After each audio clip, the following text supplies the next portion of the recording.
towards the midline, so towards the eardrum, impacted earwax. They had been using a cotton bud. You can see here in the left ear, this is the patient's left ear, the indentation made with the cotton bud. You can see the spherical shape of it imprinted within the wax.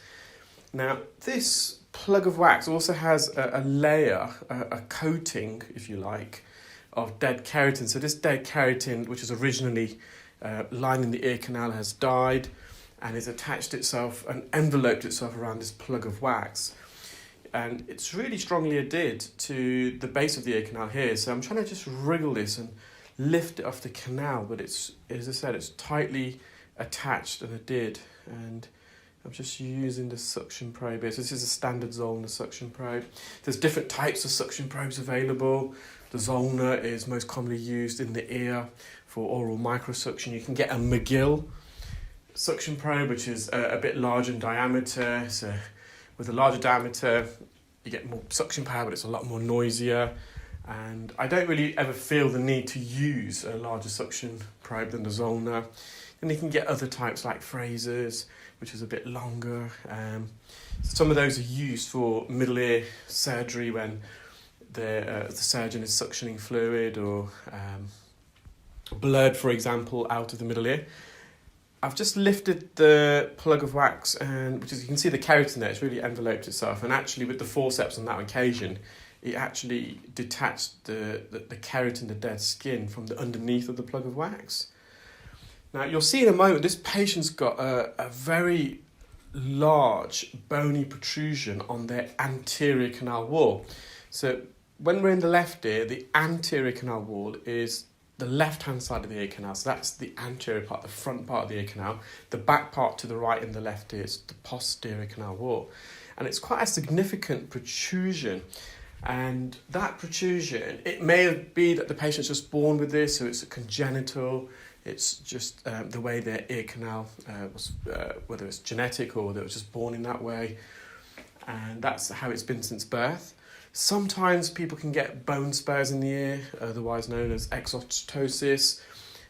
A lot of people, swimmers or surfers, can develop that.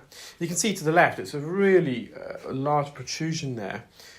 And that has caused the wax to get trapped. So when we're trying to pull this wax plug out, unbeknown to me at the time, so I'd never met the patient before, that they've got this bony protrusion. And that's why sometimes I always prefer to use suction, because if you can imagine in that left ear that I went in with a hook, because also we'd have to go quite deep in with the hook to get in and behind that wax plug. So imagine I went in with the hook over the back of the wax plug and I rotated the hook and then I pulled outwards. It's very likely that hook, the tip of the hook, would have caught that bony part of the ear canal, which would have grazed the canal, cut the canal even. It would be very uncomfortable for the patient. So whenever we go in the ear, whenever I can only speak for myself, whenever I enter someone's ear, initially I'm kind of sparring with the ear. I'm trying to work out the anatomy, how it did, the wax is, the depth, which tools would be safe to use. And safety for me is always the most paramount. So now I've gone into the patient's right ear. I use some drops immediately, and I'm anticipating, because of their left ear. So this is where it's good in a way where you use the experience from the previous ear to then formulate in your mind how you're going to approach removing the wax in their second ear.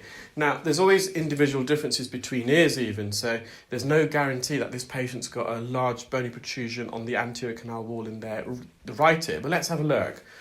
So there is, you can see there is a bit of a protrusion. It's probably not as prominent as their left, but again, if I went in with the hook and rotated it and pulled the hook out, the hook might have got caught in behind the protrusion.